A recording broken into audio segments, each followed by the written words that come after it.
বাংলাদেশ স্বৈরাচারমুক্ত হওয়ার পর থেকে সমাজের সকল স্তরে সংস্কারের আশা করা হচ্ছে। এর মধ্য দিয়ে ভবিষ্যৎ বাংলাদেশের রাজনৈতিক ব্যবস্থা কেমন হবে তা নিয়েও নানা ধরনের মতামত তৈরি হয়েছে।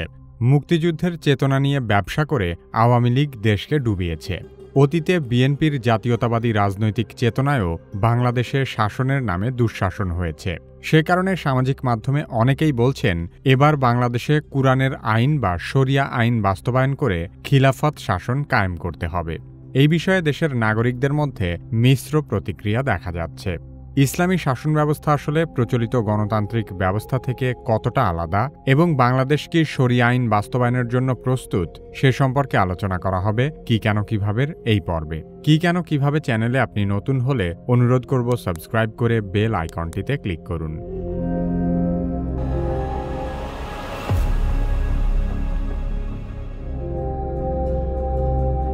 ইসলাম ধর্মের সর্বশেষ নবী হজরত মুহাম্মদ সাল্লাল্লাহু আলাইহি সাল্লাম ইসলামকে শুধু একটি ধর্ম নয়, রাষ্ট্র হিসেবেও প্রতিষ্ঠিত করেছিলেন। তার অন্তর্ধানের পর ইসলামী সরকার ব্যবস্থা যেভাবে পরিচালিত হয়েছে তাকে বলা হয় খিলাফত। খিলাফত সরকার ব্যবস্থার প্রধান হলেন একজন খলিফা। খলিফা যে আইনের দ্বারা রাষ্ট্র পরিচালনা করেন তাকে বলা হয় শরিয়া আইন। একে কুরআনের শাসনও বলা যায়। বাংলাদেশ একটি মুসলিম সংখ্যাগরিষ্ঠ দেশ। ইসলামের বিধান অনুযায়ী প্রতিটি মুসলিমেরই শরিয়া আইনের পক্ষে অবস্থান গ্রহণ করা অবশ্য কর্তব্য। খিলাফত ব্যবস্থার বাইরে অন্য কোনো ধরনের শাসন ব্যবস্থা ইসলাম অনুমোদিত নয়। বাংলাদেশে মোটা দাগে 3 ধরনের গোষ্ঠী ইসলামী শাসনের পক্ষে। প্রথম পক্ষ বেশ কিছু ইসলাম ভিত্তিক রাজনৈতিক দল প্রতিষ্ঠার মাধ্যমে গণতান্ত্রিক প্রক্রিয়ায় অংশগ্রহণ করে দেশে ইসলামী শাসন প্রতিষ্ঠার পক্ষে। দ্বিতীয় দল গণতান্ত্রিক প্রক্রিয়ায় নয়, জঙ্গিবাদ বা সন্ত্রাসী কর্মকাণ্ডের মাধ্যমে দেশে ইসলামী খিলাফত কায়েম করতে চায়। এবং তৃতীয় দল ইসলামের মূলনীতি অনুসরণ করে সম্পূর্ণ শান্তিপূর্ণ উপায়ে বাংলাদেশে খিলাফত প্রতিষ্ঠার স্বপ্ন দেখে। যদিও এই তৃতীয় দলের অনুসারীরা খুবই নিষ্ক্রিয়। বাংলাদেশের ইসলামী দলগুলোর মনোভাব হল তারা গণতান্ত্রিক প্রক্রিয়ায় দেশের শাসন ক্ষমতায় আসীন হয়ে তখন দেশের সংবিধান সংস্কারের মাধ্যমে ইসলামী শাসন প্রতিষ্ঠা করবে। কিন্তু এই বিষয়টি হবে দেশের জনগণের সাথে সরাসরি বিশ্বাসঘাতকতার শামিল। কারণ তারা এখন কাজ করছে দেশের গণতন্ত্র প্রতিষ্ঠার জন্য।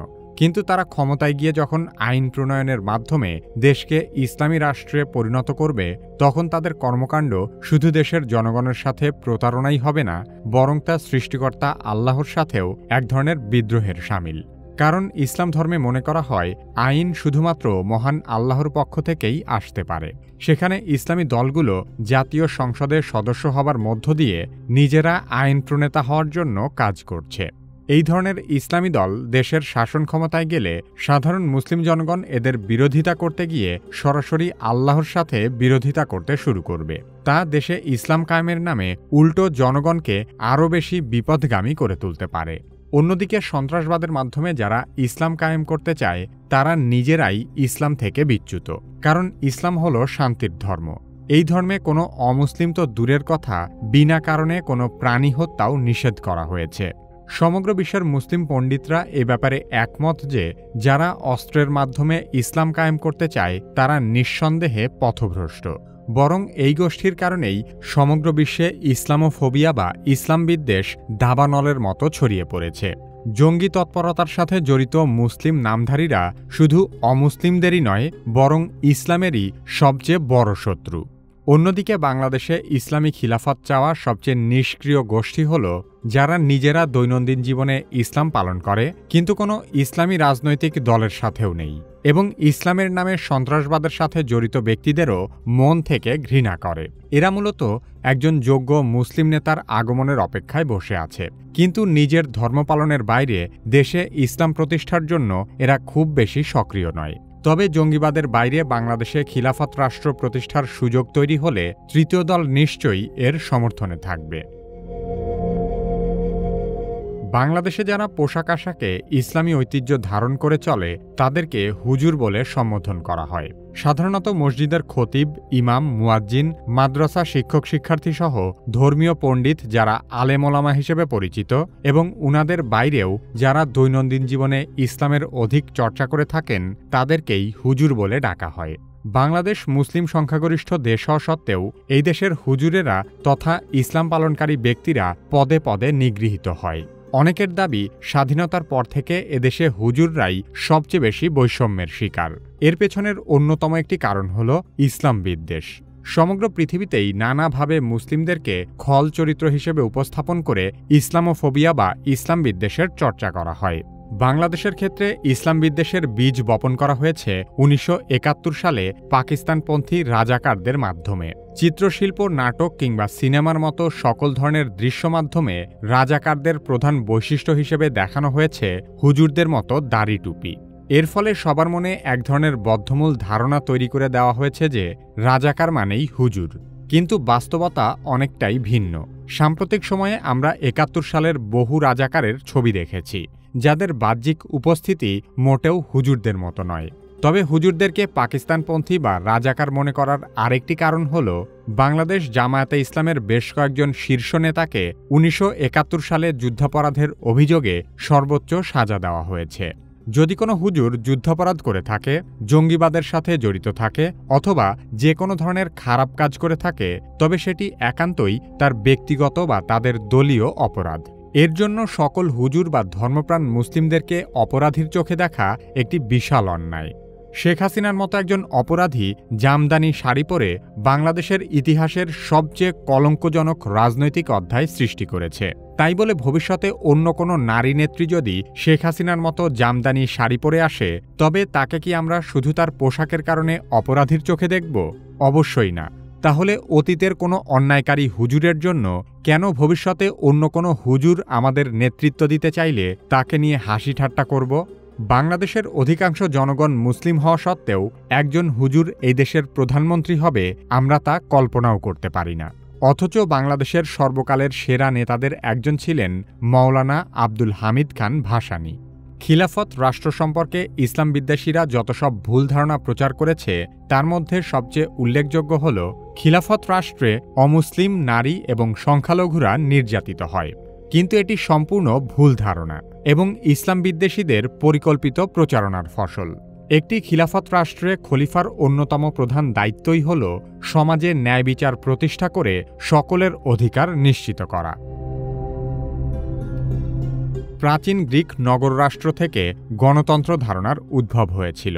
রাষ্ট্রবিজ্ঞানীদের মতে পৃথিবীর অনেক দেশেই এখন নামে মাত্র গণতন্ত্র চালু আছে। বাংলাদেশও সেই সব দেশের মধ্যে অন্যতম। গণতন্ত্র পৃথিবীর সবচেয়ে জনপ্রিয় শাসন ব্যবস্থা হলেও এটি নানান দিক থেকে ত্রুটিপূর্ণ। গণতন্ত্রের অন্যতম একটি ভিত্তি হল থিওরি অফ ন্যাচারাল রাইট। এই তত্ত্বমতে প্রত্যেকেই তার নিজের ভাগ্য নির্ধারণের অধিকার নিয়ে জন্মায় এবং এখানে সবার সমান অধিকার রয়েছে। কিন্তু গণতন্ত্র প্রতিষ্ঠিত হয় যে তত্ত্বের মাধ্যমে, তাতে বলা হয়েছে greatest good of the greatest number. তার মানে দেশের সংখ্যাগরিষ্ঠরা যেভাবে চাইবে সেভাবেই দেশ পরিচালিত হবে। গণতন্ত্রের প্রধান দুটি তত্ত্বই সম্পূর্ণ পরস্পর বিরোধী। একদিকে বলা হচ্ছে সবার সমান অধিকার, আবার অন্যদিকে বলা হচ্ছে সংখ্যাগরিষ্ঠরা যা বলবে তাই করতে হবে। এখন বাংলাদেশে যদি খিলাফত শাসনের প্রসঙ্গে একটি গণভোট আয়োজন করা হয় এবং ৫১% লোক যদি খিলাফতের পক্ষে এবং ৪৯% লোক খিলাফতের বিপক্ষে ভোট দেয়, তাহলে কি গণভোটে পরাজিত পক্ষ এই ফলাফল মেনে নিবে? অবশ্যই না। কারণ তখন বলা হবে বাংলাদেশ স্বাধীন করা হয়েছিল একটি ধর্মনিরপেক্ষ রাষ্ট্র হিসেবে। সে কারণে এই ক্ষেত্রে গণতন্ত্র প্রযোজ্য নয়। এখানেই গণতন্ত্রের ভণ্ডামি। এর বাইরেও গণতন্ত্রের অসংখ্য ত্রুটি রয়েছে। সে কারণেই বহু রাষ্ট্রবিজ্ঞানীরা বলেছেন গণতন্ত্র হল অযোগ্যদের শাসন ব্যবস্থা। তাহলে কোন ধরনের শাসন থাকলে একটি দেশ উন্নত হতে পারে? এর উত্তর হল ন্যায়পরায়ণ একনায়কতন্ত্র। এ ধরনের সরকার ব্যবস্থার উৎকৃষ্ট উদাহরণ মধ্যপ্রাচ্যের দেশগুলো। সংযুক্ত আরব আমিরাত, কাতার, বাহরাইনের মতো দেশগুলো বাংলাদেশের সমসাময়িক সময়ে স্বাধীন হলেও বর্তমানে তারা বিশ্বের অন্যতম শীর্ষ ধনী রাষ্ট্র। এসব দেশ যদিও রাজতন্ত্র অনুযায়ী পরিচালিত হয়। সত্যিকারের ন্যায়পরায়ণ একনায়কতন্ত্র প্রতিষ্ঠিত হয়েছিল লিবিয়া এবং ইরাকে। কিন্তু একজন শাসক দীর্ঘদিন ক্ষমতায় থাকলে তিনি শেষ পর্যন্ত ন্যায়পরায়ণতা ধরে রাখতে পারেন না, যার কারণে লিবিয়ার শাসক মুয়াম্মার গাদ্দাফি এবং ইরাকের সাদ্দাম হোসেনও শেষ পর্যন্ত নানা ধরনের দুর্নীতিতে জড়িয়ে তাদের সুনাম হারিয়েছিলেন।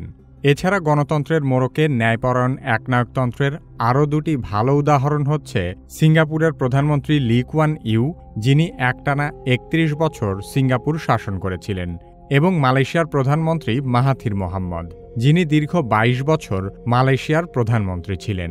উনাদের আমলেই সিঙ্গাপুর এবং মালয়েশিয়া উন্নত রাষ্ট্রে পরিণত হয়েছিল, কিন্তু তারাও সম্পূর্ণ বিতর্কের ঊর্ধ্বে নন। তাই ন্যায়পরায়ণ একনায়কতন্ত্রের সর্বোৎকৃষ্ট উদাহরণ হল ইসলামী খিলাফত ব্যবস্থা। খিলাফতের একটি গুরুত্বপূর্ণ বিষয় হল একজন খলিফা সবসময় নিজেকে অযোগ্য মনে করবেন এবং নিজে ক্ষমতা গ্রহণের ব্যাপারে সবসময় অনীহা প্রদর্শন করবেন, বরং সমাজের লোকেরা তাকে যোগ্য মনে করে তার হাতে ক্ষমতা সমর্পণের জন্য তাকে নেতৃত্ব গ্রহণের অনুরোধ করে ক্ষমতায় নিয়ে আসবেন। ইসলামের প্রথম ৪ খলিফা ছিলেন এই বৈশিষ্ট্যের অনন্য নজির। কিন্তু বাংলাদেশের ইসলামী রাজনৈতিক দলগুলোর নেতৃবৃন্দের মধ্যে এই ধরনের বৈশিষ্ট্য একেবারেই অনুপস্থিত। একজন ন্যায়পরায়ণ খলিফা ক্ষমতা গ্রহণের ব্যাপারে অনীহা পোষণ করার মূল কারণ হল একটি জাতির দায়িত্ব নিয়ে সেই দায়িত্ব যথাযথভাবে পালন করা অত্যন্ত কঠিন চ্যালেঞ্জ। ন্যায়পরায়ণ খলিফা হবার যোগ্য ব্যক্তি সবসময় ভাববেন তিনি যদি তার দায়িত্ব পালনে ব্যর্থ হন তাহলে মহান আল্লাহর কাছে এ বিষয়ে জবাবদিহি করতে হবে। কিন্তু বাংলাদেশের অধিকাংশ ইসলামী রাজনৈতিক দলকে এতটাই আত্মবিশ্বাসী দেখা যায় যে তাদের মনোভাব হল ক্ষমতায় আসার সাথে সাথে দেশের সকল ক্ষেত্রে তারা জাদুকরী সমাধান নিয়ে হাজির হবেন। হজরত মুহাম্মদ সাল্লাল্লাহু আলাইহি সাল্লাম যখন ইসলাম প্রচার করতে শুরু করেছিলেন তখন মক্কার কাফেরেরা ইসলাম প্রচার বন্ধ করার বিনিময়ে নবীজি সাল্লাল্লাহু আলাইহি সাল্লামের হাতে মক্কার শাসন ক্ষমতা তুলে দিতে চেয়েছিলেন, কিন্তু তিনি তা গ্রহণ করেননি, কারণ মুসলিমদের কাছে যে কোনো মূল্যে শাসন ক্ষমতা গ্রহণ করাটাই মুখ্য নয়। নবীজি সাল্লাল্লাহু আলাইহি সাল্লাম চাইলে মক্কার শাসনভার গ্রহণ করে এরপর জোর করে মক্কার নাগরিকদের উপর ইসলাম চাপিয়ে দিতে পারতেন, কিন্তু তিনি তা না করে নিজে অবর্ণনীয় কষ্ট সহ্য করে মানুষের অন্তরে ইসলামের সৌন্দর্য প্রতিষ্ঠার কাজ করে গেছেন। যখন অধিকাংশ মানুষ ইসলামের মূলনীতিগুলো তাদের অন্তরে ধারণ করেছে তখন শুধু মক্কা নয় বরং পৃথিবীর ৪ ভাগের ১ ভাগ অঞ্চলে সরাসরি ইসলামী শাসন প্রতিষ্ঠিত হয়েছে। রাজনৈতিক শক্তি কিংবা তরবারির জোরে নয়, মুসলিমদের উত্তম চরিত্রের কারণে বিশাল ইসলামী সাম্রাজ্য প্রতিষ্ঠিত হয়েছিল। বাংলাদেশের বেশ কিছু আলেম ওলামা আছেন যারা সাধারণ ভালো কথাও এত উত্তেজিতভাবে বলেন যা দেখতে অত্যন্ত দৃষ্টিকটু লাগে। তাদের কথা শুনে অমুসলিমরা ইসলামের প্রতি আকৃষ্ট হওয়া তো দূরের কথা, উল্টো মুসলিমদেরই ইসলামের প্রতি বিরূপ ধারণা তৈরি হয়। বর্তমানে যে সমস্ত রাজনীতিবিদ হুজুর দেশে ইসলামী শাসন কায়েম করতে চায় তাদের অনেকেই নানান দিক থেকে ইসলামের মূলনীতি ভঙ্গ করছে। তারা ভাবছে ছলে বলে কৌশলে একবার দেশের ক্ষমতায় যেতে পারলেই একের পর এক ইসলামী আইন পাশ করে দেশে শরিয়া শাসন বাস্তবায়ন করে ফেলবে, কিন্তু এভাবে প্রকৃত ইসলাম প্রতিষ্ঠিত হয় না। সত্যিকার অর্থে খিলাফত ব্যবস্থা প্রচলিত গণতান্ত্রিক ব্যবস্থার চেয়েও অনেক বেশি উন্নত, কিন্তু বাংলাদেশের জনগণ এমনকি ধর্মীয় নেতারাও খিলাফত শাসন কায়েম করার জন্য মোটেও প্রস্তুত নয়। মনে রাখতে হবে আইন প্রণয়ন করে বা অস্ত্রের মুখে খিলাফত শাসন কায়েম করা যায় না। ইসলামকে যদি মানুষের অন্তরে স্থাপন করা না যায় তাহলে সেই ইসলামী খেলাফত মোটেও টেকসই হবে না। তাই দেশের আলেমোলামা সহ প্রতিটি মুসলিমের উচিত জনসেবামূলক কর্মকাণ্ডে জড়িত হয়ে এবং দেশ গঠনের কাজে নিজেদেরকে নিয়োজিত করে মানুষের মাঝে ইসলাম সম্পর্কে ইতিবাচক বার্তা ছড়িয়ে দেওয়া। আমাদের ভিডিওগুলো ফেসবুকে দেখতে চাইলে কিভাবে ফেসবুক পেজ লাইক এবং ফলো করুন। পরবর্তী ভিডিও আপলোড হওয়ার সাথে সাথে দেখতে চাইলে কিভাবে সাবস্ক্রাইব করে বেল আইকনটিতে ক্লিক করুন।